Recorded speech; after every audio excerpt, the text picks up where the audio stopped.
We are live. We're live. We are live. Real life. Good afternoon, everybody. We changed the times that we record this, we go live. If uh, if anybody has any suggestions and a better time we could do this, please let us know. But for now, I think we're gonna keep it to noon, right? Okay, cool, fantastic. Well, good afternoon to you, Paula. Um, And for to you, Amir. Thank you. As always, I'm Amir from Local Home Finder team. And Paula, could you introduce yourself to the folks out there that'll be watching this video? Yeah, absolutely. So I'm Paula Wilimek, and I own my own financial advisory firm entitled Wilimek Financial. I know, very creative title. That's right. Very good. Very good. Yes. Yeah. Do you want me to tell you more Very about me? more. Lots more. More? Okay, you want more. Okay, I'm in. Okay, so I have been in the industry as a financial advisor now for over 16 years. I know my joke Very is always cool. like, wow, you look so young. So just give me that, okay? That's Um, right. and yeah, I love what I do. I mean, I started with a big ginormous firm and I got great training, but then I decided to go out on my own and become a broker because I really saw that our industry in particular, you may not feel like this about yours, is kind of broken. And I mean that with love. I think we just don't do a great job in the financial industry of really educating people about finance. So Yes. that's sort of been my goal, and my mantra is like, money doesn't have to be scary. You can do this, and let's all like join hands, sing kumbaya, and we can show you how. Right? And what made you want to get into this kind of business? Yeah, great question. I grew up with a dad that worked for London Life, and so there was sort of a negative connotation about being an insurance salesperson, right? We'll get into that in a So I little grew bit. up with that. Yeah, that's like a different live. And then, as I got older, I was like, yeah, but there's no women talking to women about money. Um, and I know from past experiences, like in relationships, marriages, whatever, that it's a really big deal. And so, I'm predominantly as a woman talking to other women about, you can do this. Because I honestly, you would be shocked, but almost every meeting I have with a new client, they will say to me, like, I'm just not good with money. And I'm like, what? Wait, where did you get that? Right? It's like, Yeah. no, you literally have had no education about money and no financial literacy. We really didn't even give you a chance to be good with money, right? Yes, So, and I think even this, with kids in school, as you're learning this stuff, there's no money course. I remember going through the no. education system um, in Germany, and then now here, Germany has a lot more behind it, where they would say, "Hey, here's what you do with money. Here's how Mm, here's how you want to manage it." Even like early grades. Here, it's like, well, you know, do what you want to do. yeah. Yeah, They give you you got some this. Your parents are guidance. probably not. Yeah, that's so interesting. I would love to chat with you more about that, like the differences in the Yeah, education, because I think, as a culture, I think we're just sort of like, don't worry about it. You'll get it. Like you'll figure it your out. parents will You'll chat. figure it Yeah, out. you'll Just figure it put out your eventually. money in a pillowcase. Yeah, exactly.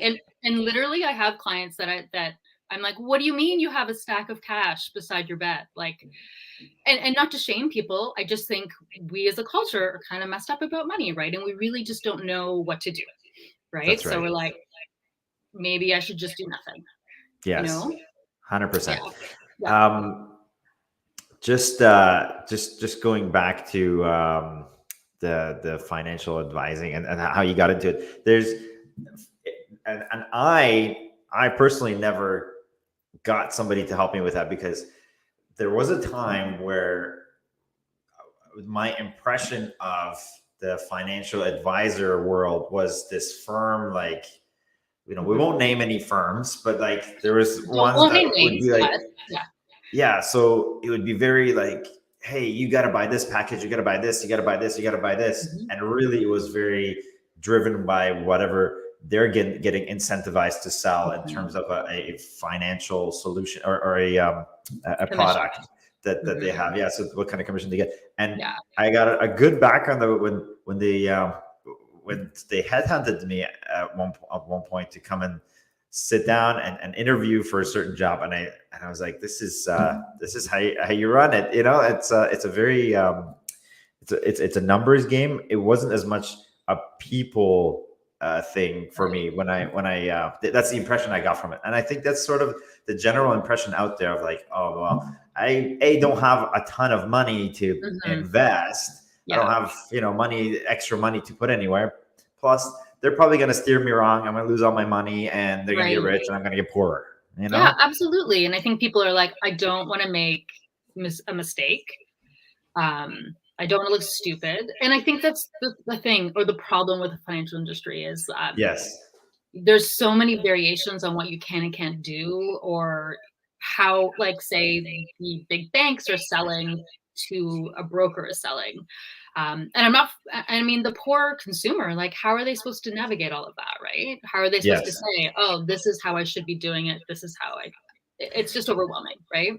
And I think this is just, looking at the new industry for financial advising. I'd say it would be there's a lot more of a push towards folks connecting through Facebook, Instagram, through YouTube, and really really talking to the audience, and saying that, hey, we're a small firm, we're here to help you, and here's what we want to do. Versus the big firms, was I think they sort of already have clientele, and and they're like, well, we're good, we don't really need to recruit, until that really starts to shift. So what I'm starting to see is a lot more folks going towards folks like yourself, where you seem more like somebody you could just reach out and touch and talk to, versus this big conglomerate that is going to take your money and run with it. Well, that's obviously my hope, right? But I think, and this is entirely why I was motivated to leave the big firm, is like, we're missing the psychological piece when it comes to money, right? Yes.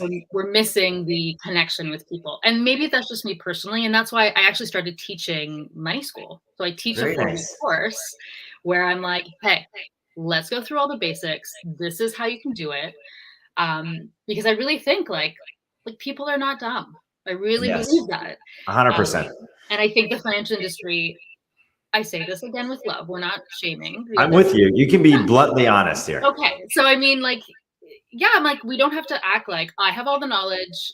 You're the dum-dum. Let me tell you how it is. It's like, no, you can't treat people like that. And especially No, now you in an can't. era where I really think like doing things like this is really powerful. Like, let people see who you really are, give them value, give them information, and then they will make a decision on who is best for them. That's right. You know? That's right. So the idea behind getting you here today and helping us out is to kind of give folks out there a good idea on. Obviously, we want to give them a little background on you and how this works, but also how to navigate sort of these choppy waters of the next few months or maybe year. So we'll kind of, this is going to be a kind of a broad subject, but we'll break it down in 3 different levels.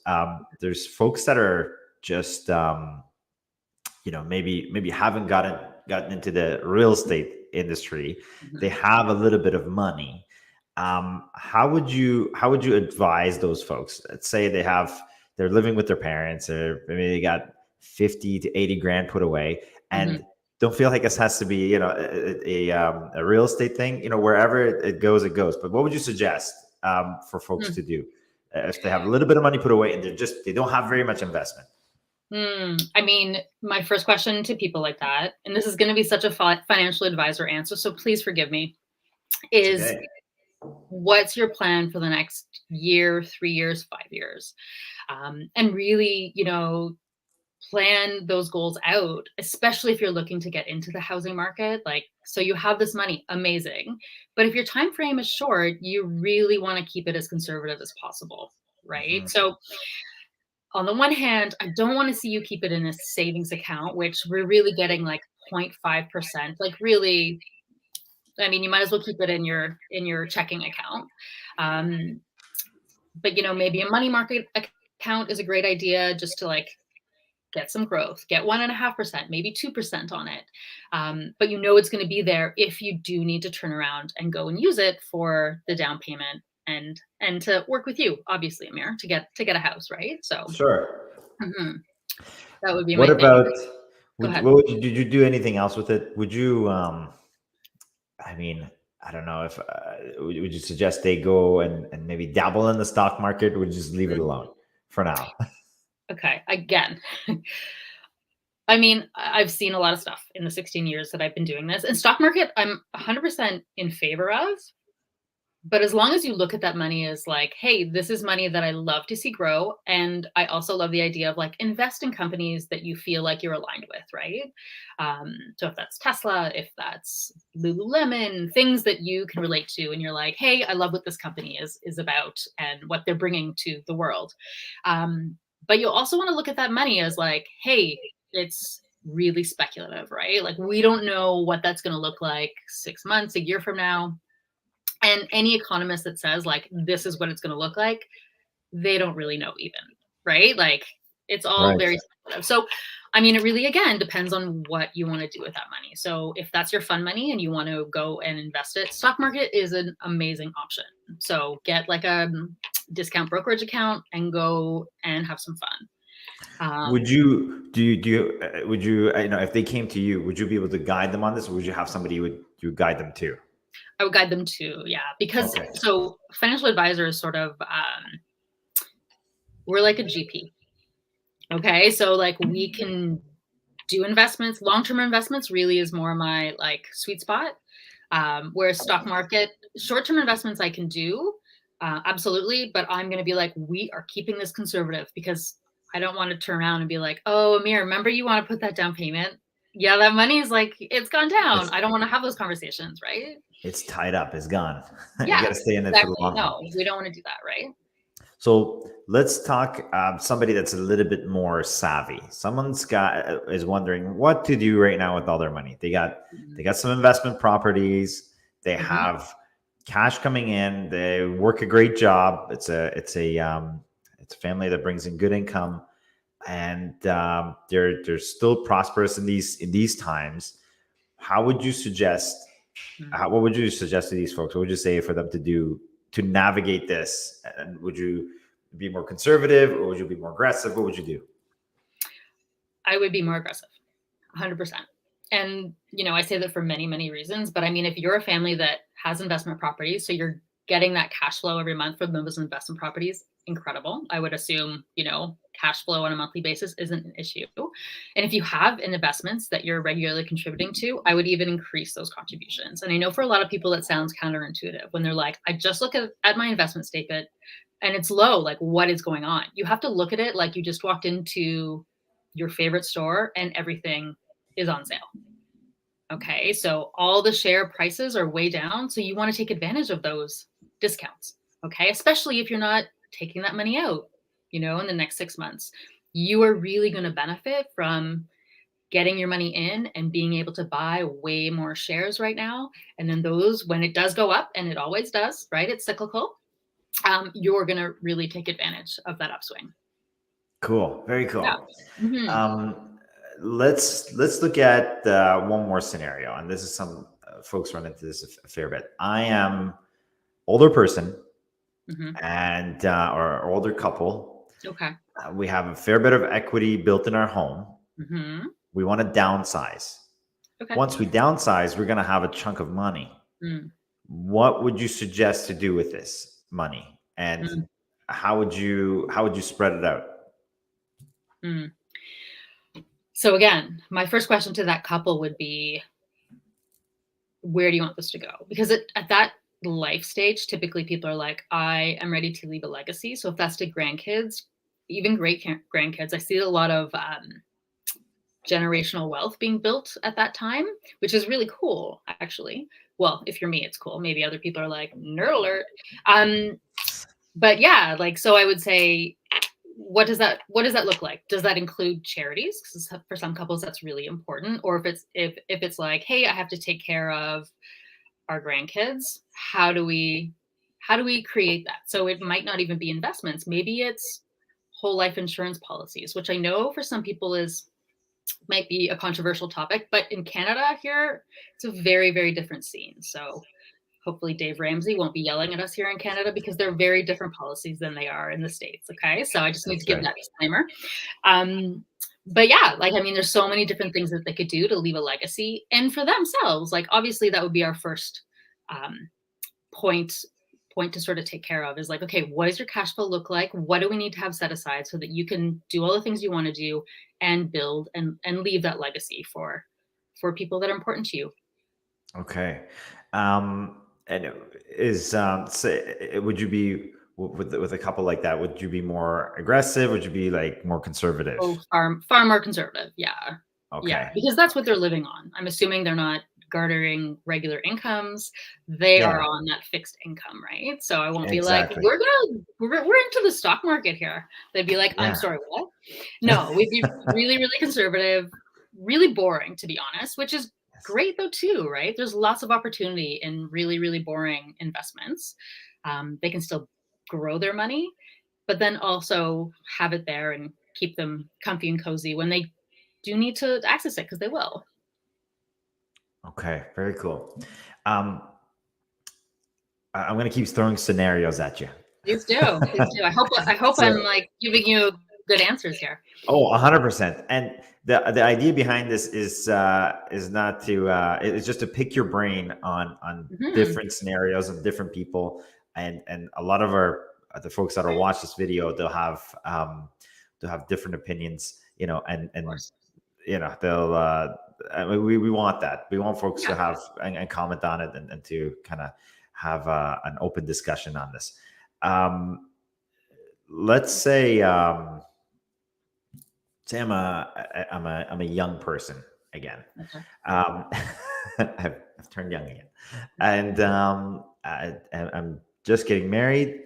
What and my parents are giving me about $100,000, out Mhm. of their equity in their home.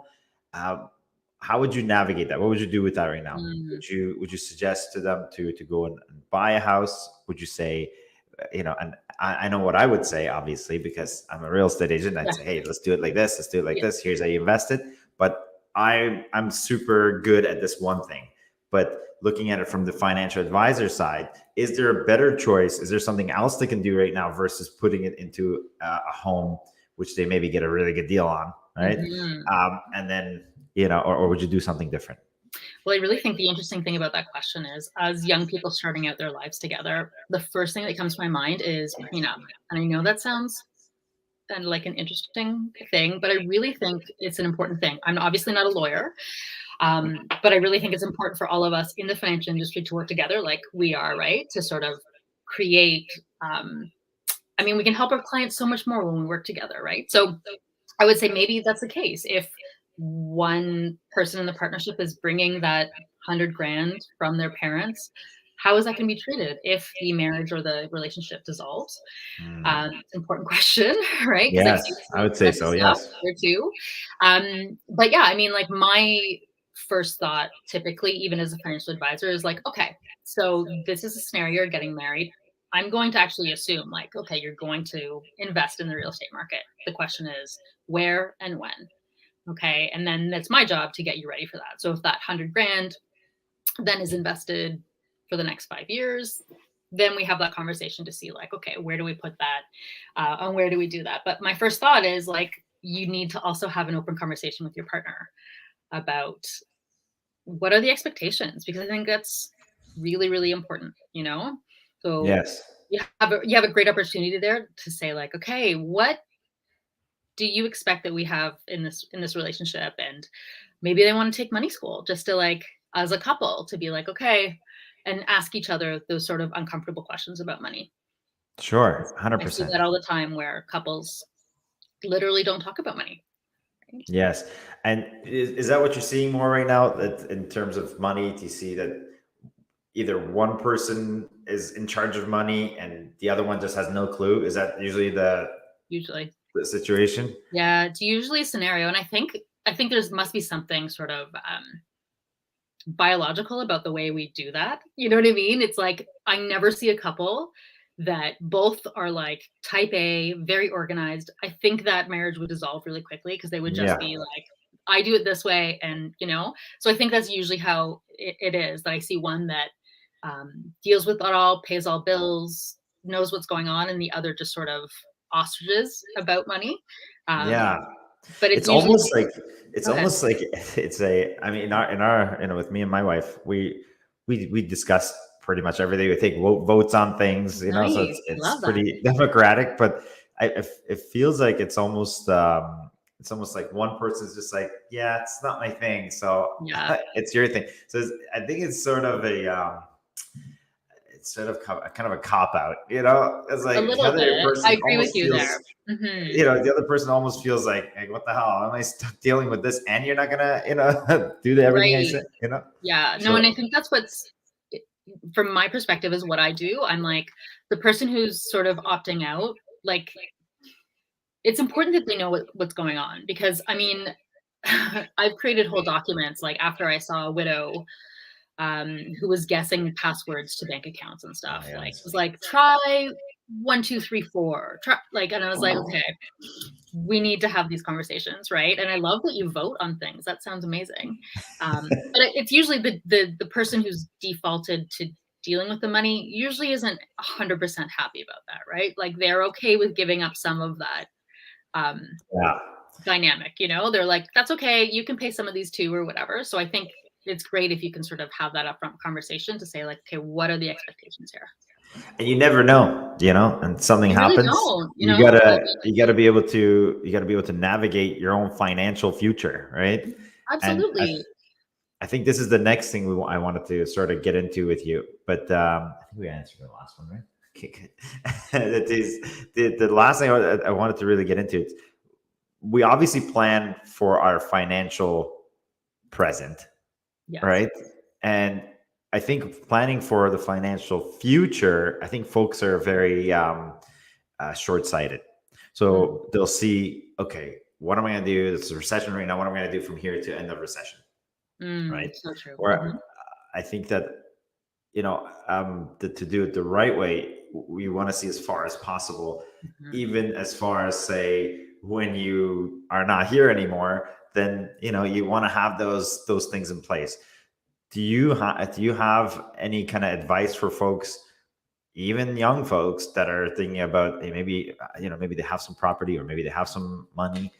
What would you suggest these folks for their financial, for after they're not here anymore? That's a really good question. I think like that is such an important thing for people to be thinking about. So that's an amazing question because I think a lot of people are very overwhelmed by the idea of retirement, Mhm. right? Like, I mean, I'm so sick of that joke of like, well, I'm never going to retire. Or I'm like, well, what do you mean? You just chose, and I say this with love again, is like you just chose to not plan for it because you were just like, I don't know how. Right. So And I would all my say, money, sorry to interject, and no, all it's my okay. money is in my equity in my house anyway, so Mhm. I'll just use that. And that is an okay retirement plan, absolutely, but, like, let's plan for that and say, like, "Okay, well, what's the plan when you do sell that house?" And you do I don't know, what do you like, you're traveling in an RV across the Americas? I don't know, whatever that looks like, right? Yeah. But let's talk about that. Let's live with intention. I mean, I think it's like all of us say that, but actually going and actually doing that, I think is really important, right? And saying like, okay, well, what do we want this to look like? Because like, well, you have 3 kiddos, like they're not going to be, well, hopefully living with us forever. And what do we eventually want that to look like? And I know my worst nightmare personally would be like, my kids having to depend on them or having them to have to take care of me. Um, and yeah, I mean, I think it's just looking at what that looks like, going through the numbers with someone like me, or whoever you're comfortable with. Obviously, it doesn't have to be me, but I think access those resources so that you're not caught in your 40s going like, I don't want to look at any of this. I haven't, done any retirement planning because it just seems too overwhelming. So I think that, and I will go back to that planning for the future thing. I think that having somebody like yourself in this conversation, maybe with a couple, that Mhm. one of them just doesn't want to deal with any money, and the Mhm. other one's like, holy crap, I'm dealing with a lot of stuff. Yeah. I think it would sort of be therapeutic to have somebody like yourself, because most of the troubles in a relationship always stems from money. So 100%. if you had somebody there, Yeah. it's sort of, it would be, you'd sort of be like a marriage counselor. No, honestly, like, So, I had people joke, like, "It feels like I'm in money therapy," and I'm like, "Kind of, you are. You've just yes, entered money therapy." because Because I then you really can, am that strong a believer in how important it is for us to sort of just not take it on necessarily, but just be aware. You can learn this, I promise you, you know? that's right. And what you can do is you can sort of give them, open up their eyes and say, Yeah. okay, so you're here right now, you know, Mhm. open up this person's eyes and give this one some guidance. And here's where you're going to be in 10 years. Here's going to be where you're going to be in 20 years. Here's where you're going to be when you're not here anymore. And here's where your wealth is going to get distributed to Yeah. your kids. And they're going to be able to go to college and have a good life. Absolutely. Yeah. So I think having it broken down like that would definitely help some folks. I hope so. That's really my hope, and I hope that by approaching it this way, people feel like they can, um, access these resources because I don't say to people like, "Well, you need to pay me a big retainer." That's not the way financial advisors work. So I just want to get that in there too. Like, typically our services are free. I think the most important thing about finding someone though is that you are really comfortable with them. Like there are lots of us out there. So find someone that you really feel like you are aligned with, and that you don't feel like you can, or that you do feel rather that you can ask any questions of, and they're not shaming you for not knowing everything, right? Yeah. And how would you suggest for somebody to, I mean, obviously we're gonna make sure that people have your information, that's all, that they can get in contact with you. Now say they're wanting to pick somebody, Mm, and they want to have a look at you, and they want to look at somebody else. How would you mhm, say they would compare financial advisors? What are the metrics they should look at mm, to pick a good one? Obviously you can, look at Google reviews, right? But absolutely. those aren't always like perfect, No, so it might be no. their Usually people leaving cousins or Google uncles or reviews whoever. are, yeah, they're usually those are people that like you, which is a good thing. Yes. I think I know you're very woo woo, and I know that, but I think the biggest thing is like trust your gut, right? I've heard this so often about like my financial person would come over and I would just zone out because I had no idea what they're saying. Like make sure it's a place again that you can ask questions, but I'd also say like what do they have access to? Are they one company that they have access to their investments, or can they access everything in Canada? I think that's a big deal. Um, yeah, I think that's the biggest deal, to be What honest. would you say? So with me as a real estate agent, when people want to hire me, Mhm, obviously they'll look at Google reviews, they'll see signs and this and that, mhm, and I'm all over the place. But then eventually, it's when I sit down with them and they see me and they talk to me and they mhm. understand that I genuinely give a crap about what Yeah, they're about, versus like, hey, you're another number to me. Let's get this thing up yeah, and running so we can sell this house and get my money. right. You Yeah, know, and I so and I really I think maintain sorry, Amir. I that's feel okay. like I just cut No, you that's off. okay. Go ahead. Yeah, I really maintain that, consumers know when they're being sort of sold, right? They know that. And I think they have to trust that instinct, right? If they feel like somebody is like pushing a package or a particular product on them that they're like, I don't understand why I need this. Yeah, you should trust that and maybe go somewhere else. And unfortunately, I don't think our industry, sorry, go ahead. No, no, that's okay. So the idea is to interview folks, Absolutely. and to sit down with Paula and maybe some other folks, just so you can see the Hmm. contrast, and then whoever you click with best is who you want to, work with. So Absolutely. it's a very important relationship to have to somebody that manages your money, and Yeah. like we manage big deals, and Right. you manage their whole financial life. Yeah. So I think an interview would be good, and to interview not just your cousin because they just so happen to just have I'm into the gotten into this industry. business, you Yeah. know? I mean, and I think that's the thing is like this is a lifelong relationship. So you want to Yeah. feel like you are in a relationship. and that you can like go to them with whatever happens. Like, for better or for worse is really what you have to look at your financial advisor as. Like, I mean, I talked to couples the other day that I saw when they got married, and now I just saw them as they're separating, right? Like, so I see all the life changes that come along with like whatever it is, like adding a new house or adding kids into the mix. Like, that changes your financial plan.